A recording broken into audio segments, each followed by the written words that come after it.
Today, I want to talk about LinkedIn again, but not in the usual way. This is not an episode about hacks. It's not an episode about beating the algorithm. And it's definitely not an episode about turning you into a full-time LinkedIn content creator. Because most of my clients don't want that. They are experienced professionals. They are executives, senior managers, consultants, board directors, specialists, and leaders. And many of them have built careers over 20, 30 years, and they are not short on experience. They are not short on capability. They're short on time. They have often had one problem. Their LinkedIn profile does not show to the market who they are now and what they're known for and where they're going next. And that really matters because before someone speaks to you, they may look you up on LinkedIn. Before a recruiter contacts you, they may find you on LinkedIn and do a search. Before a hiring manager decides whether to interview you, they may check your profile. Even before someone refers you, they may look you up on LinkedIn and ask themselves, can I confidently introduce this person? That is why LinkedIn matters. Not because it's fashionable, not because everyone says you should be active there, but because whether you like it or not, LinkedIn has become part of the professional trust system. Today, I want to share the 7 LinkedIn questions my clients ask me most often. I will count them down from number 7 to number 1, and number 1 is the question I hear all the time. And it is the one that sits underneath every LinkedIn audit that I do. So let's begin. Hi, I'm Renata Bernardi, and this is the Job Hunting Podcast, where I interview experts and professionals and discuss issues that are important for job hunters and those who are working to advance their careers. So make sure that you subscribe and follow, and let's dive right in. All right, beginning with question number 7. What should I post on LinkedIn? This is a question that clients ask me when they know they should be more visible, but they feel super uncomfortable being visible. And I understand that. Many experienced professionals did not build their careers by posting online. I'm a Generation X. I find it super awkward to be on LinkedIn as often as I am. But remember, I'm a career coach seeking client, so I have to post more than my usual client who is a corporate professional with a full-time job. But we built our careers by doing the work, didn't we? We delivered on things, on projects, on leading teams, on managing crisis and chairing meetings and building relationships, all of that. So we did not need to write posts about every thought we've had before breakfast. So when we hear that LinkedIn matters, we often feel really resistant. And my clients say things to me like, I don't want to sound self-promotional. I don't know what to say. I'm not looking to become an influencer. I don't want my employer to know that I'm job hunting. That's very common. And I don't want to post something and not have no one respond to it. So all of that is very understandable. But here is the shift I want you to make. Posting on LinkedIn is not about performing. It's about signaling. It's about signaling what you care about, what you understand. You are signaling the problems you can solve and you can help a new employer solve. You are signaling what you are still actively doing and relevant for, and the thoughts and ideas you had about your area of expertise. And you are still engaged in your profession. You do not need to share everything. You don't need to post every day. You actually shouldn't if you are like many of my clients. And you do not need to turn your career into content. For many professionals, a better starting point is to simply become visible through a thoughtful engagement process. For example, commenting on other people's posts from the same industry as yours, sharing a useful article with a short reflection, writing about a trend that you are noticing, sharing a lesson that you learned in the field, without breaching any confidentiality issues. So this could be from a previous work experience, this could be from attending a conference, from gaining a certification, supporting other people in your network with nurturing comments when they achieve a milestone and get a job or leave a job.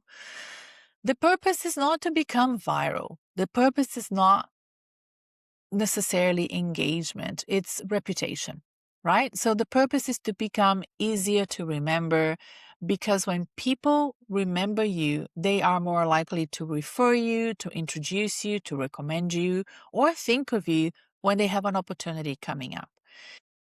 So if you are wondering what to post, start with these questions. What do you read? What are you interested in? What do you want to be known for as well? And what do you want to announce?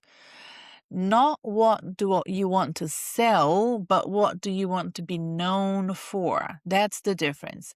That is where LinkedIn activity should begin. Okay, next question, number 6. What should I include in the featured section of my LinkedIn?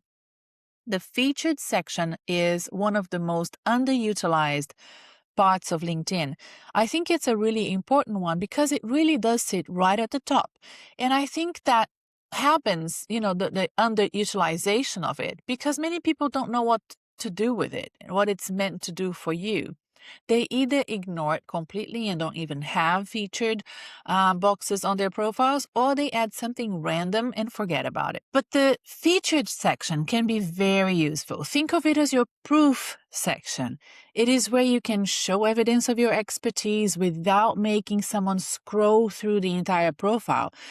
For some of my clients, that might be a media article that they wrote or they were quoted. For others, it might be a podcast interview where they were a guest, a report that they wrote or again they were quoted, a presentation that's publicly available. There are several ways of doing this. But here's the important part. The featured section should support where you are going next. If you're trying to move into board roles, for example, featured content that supports your governance and strategy and risk or sector experience is important. If you're positioning yourself as a transformation leader, feature something that shows complexity, change, delivery, or leadership through uncertainty. If you are a consultant, then feature something that demonstrates your thinking and your credibility, like an article that you have written or a report. If you are a speaker or a facilitator, then feature a video or an event page. The question is not what can I put here? The better question is what would make someone trust me faster? That is what belongs in the featured section. And please don't overload it. 3 strong items are usually better than 10 disconnected ones. You want the reader to understand your value quickly. Too much information can create confusion, and confusion is the enemy of opportunity, of everything that you're trying to do with LinkedIn. All right, number 5. Which LinkedIn skills should I add? The skills section does not feel exciting.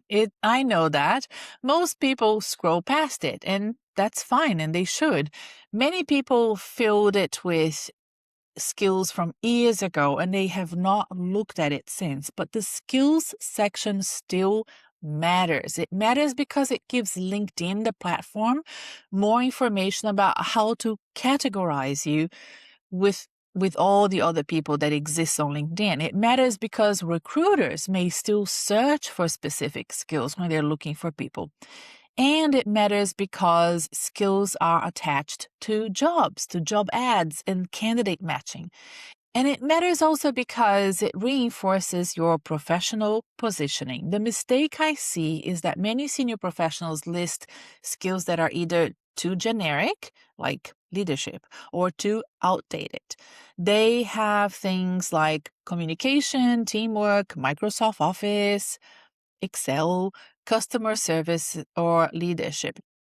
Now, there's nothing wrong with those skills, but if you are applying for executive roles, senior management roles, specialist roles, consulting roles, etc., those words may not be enough for people to understand you.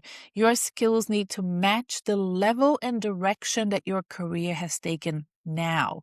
If you want to be found for, let's say, transformation roles again, your skills should reflect transformation, change, program delivery, operating models, stakeholder engagement, business improvement, and so on.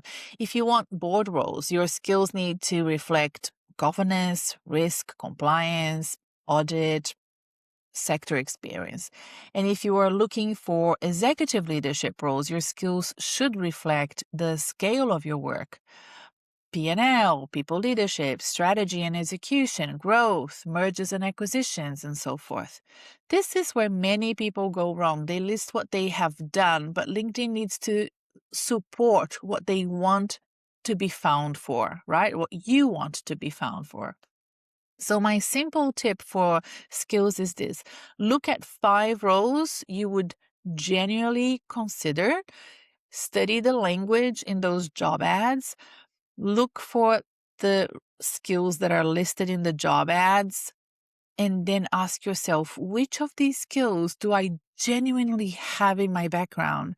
And are they on my LinkedIn profile? Which ones are central to my next move? Which ones should be visible on my LinkedIn profile right now?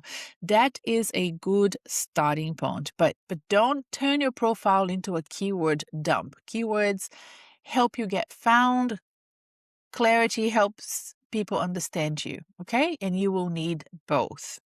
Number 4, is my LinkedIn profile aligned with my resume or my CV? Well, this question comes up often, and it is more important than many people realize, because your CV and your LinkedIn profile do not need to be identical. In fact, they shouldn't be.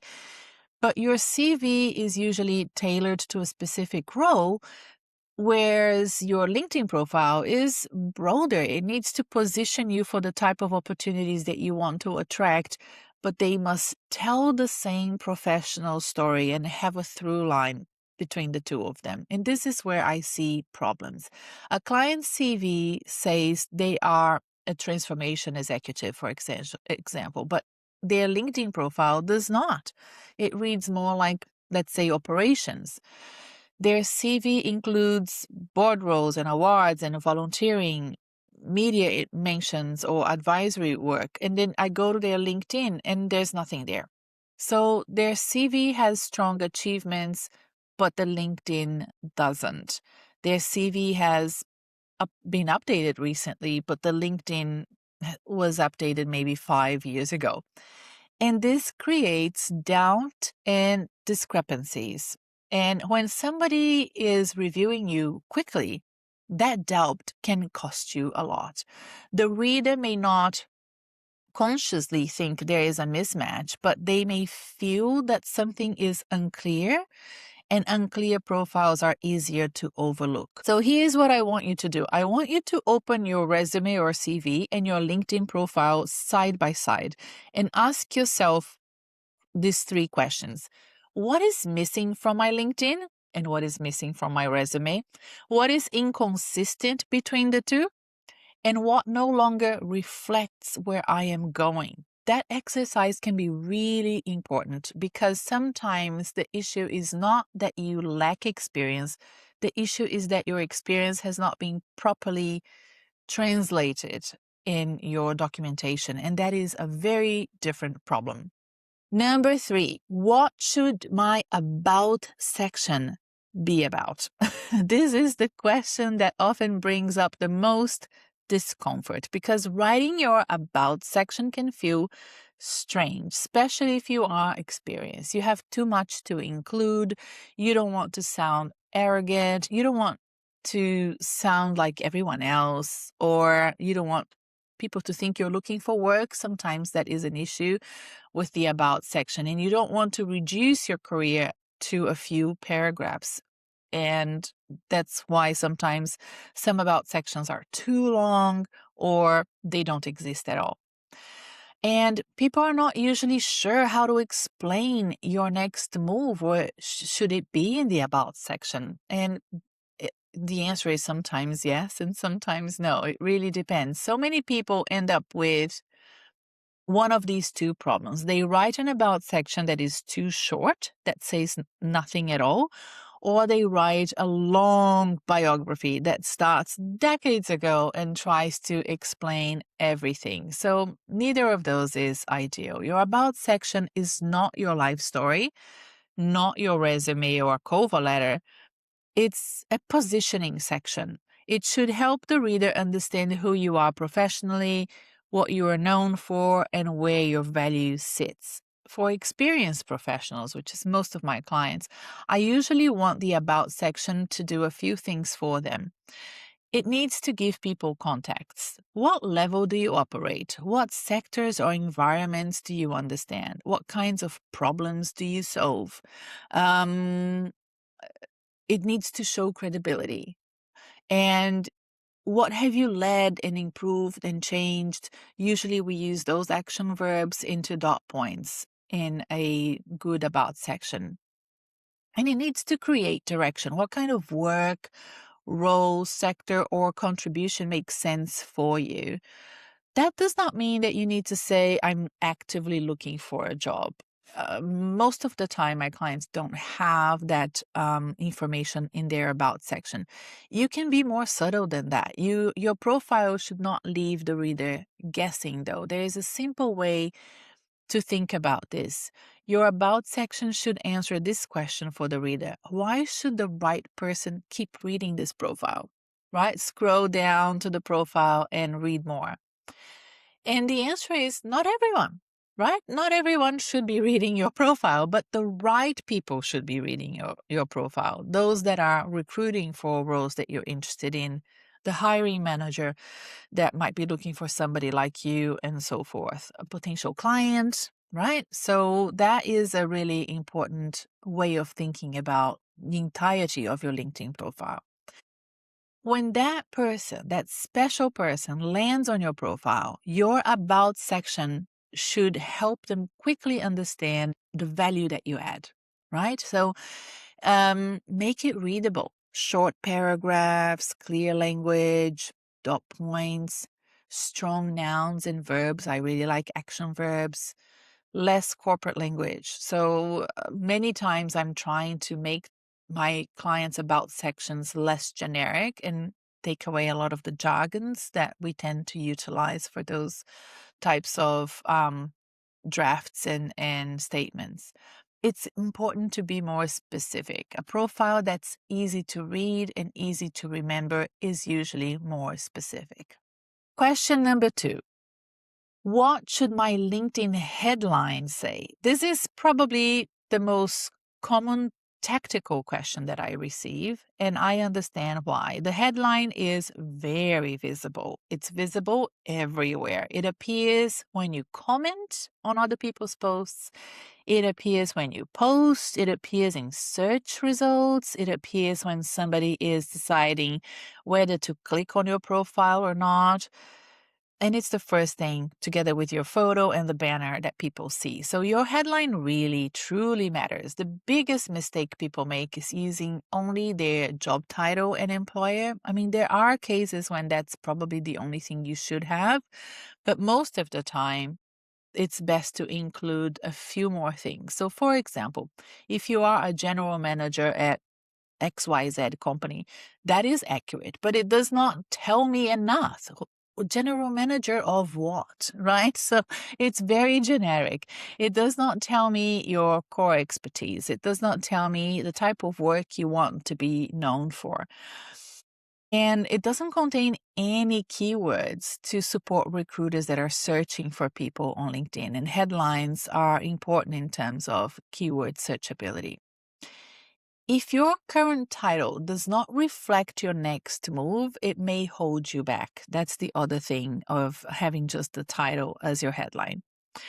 The second mistake I see with headlines is going too far in the other direction. So some headlines become packed with keywords that lose meaning.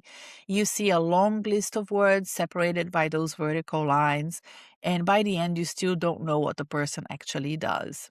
I think that a strong headline needs to be a balance between those two. It should be searchable, but still human. It should include your current and most recent professional identity. It should include the keywords that really truly matter for your target roles. And it should make sense to the people you want to reach. So, for example, depending on the client, a headline might include words like transformation, strategy, operations, commercial leadership, governance, risk and policy, stakeholder engagement, change. Not all of them, by the way. I'm just giving some examples. Digital, healthcare, education, in terms of sectors that they may have worked for, infrastructure, government.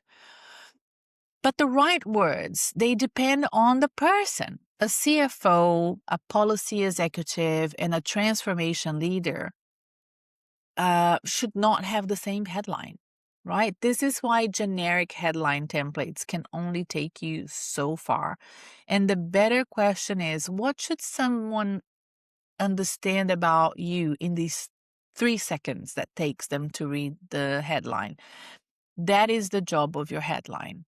The number one most popular question people ask me when they're doing LinkedIn audits or when they're being coached by me is this: why are recruiters not finding me on LinkedIn?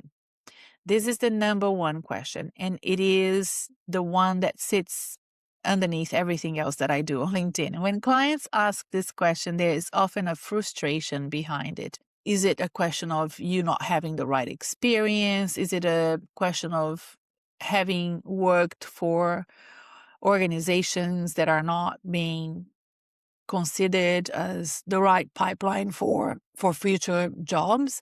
And you have done complex work and you have been open to opportunities on LinkedIn. So why are you not being contacted? When I say open to opportunities, is you probably know this, you can be open to opportunities publicly with the green banner, or open to opportunities recruiters only, which means the banner is not going to show on your profile picture, but recruiters platform on LinkedIn. LinkedIn has a recruiters platform. And there is this expectation that if you are available, that you will be contacted should an opportunity arise. And the answer is often uncomfortable. Being good at your job does not automatically make you easy to find. LinkedIn is not reading your career the way a human would in a deep conversation that you would be having with somebody. Recruiters, when they search using keywords like job titles and industries, location, skills, like I said before, sometimes it's functional expertise or sector information.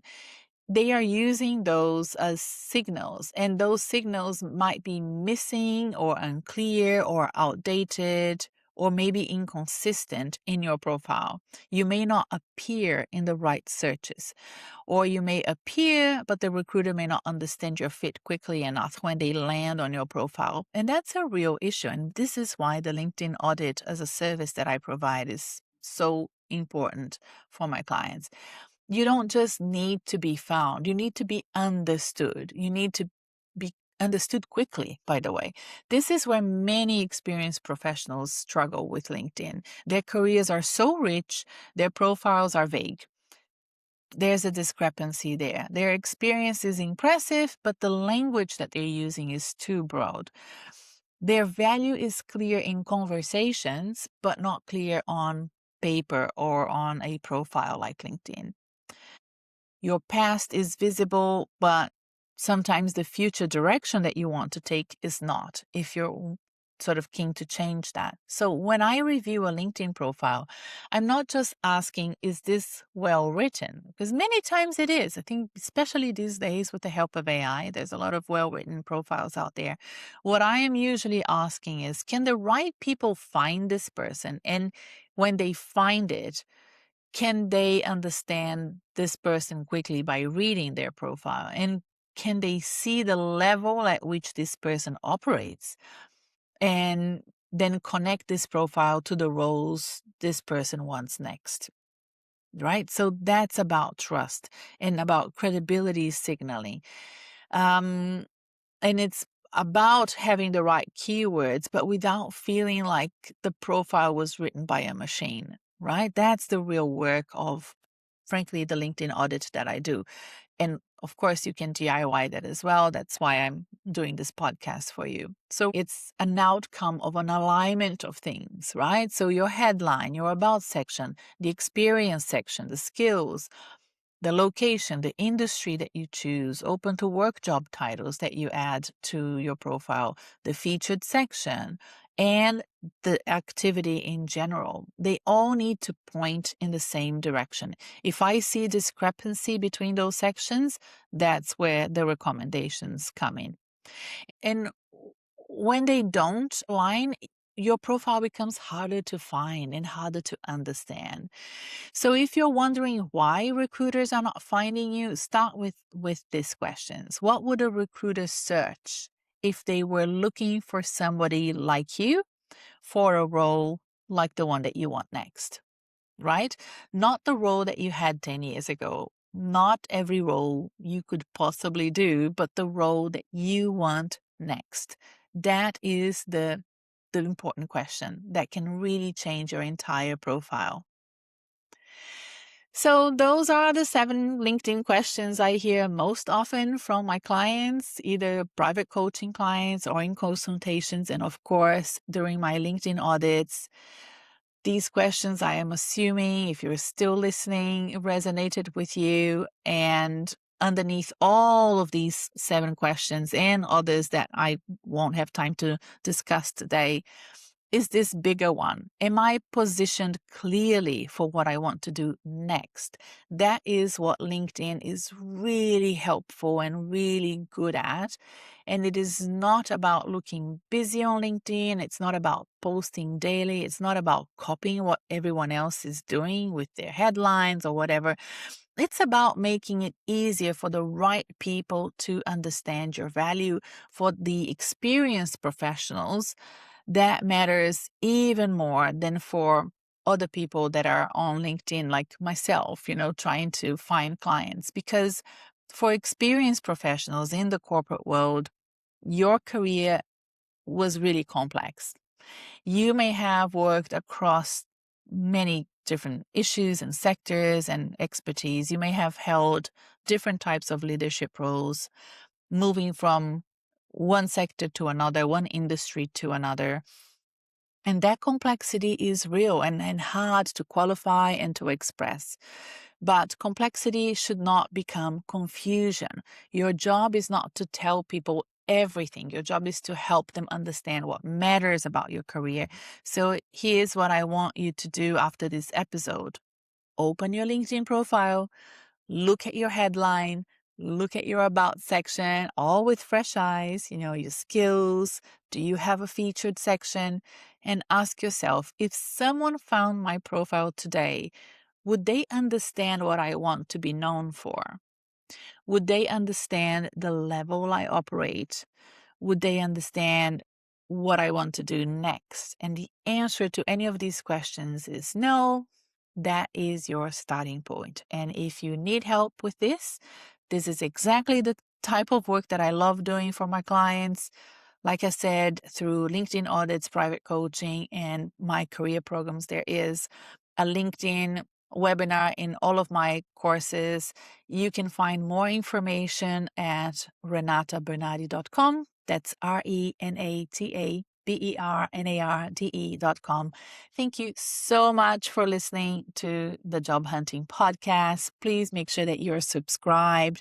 And I hope that you enjoy the newsletters as well. The newsletters just add a little bit more content and humph and strategy and reflections from me to add value to your job search and your career planning. And keep in touch. I'll see you next time. Bye.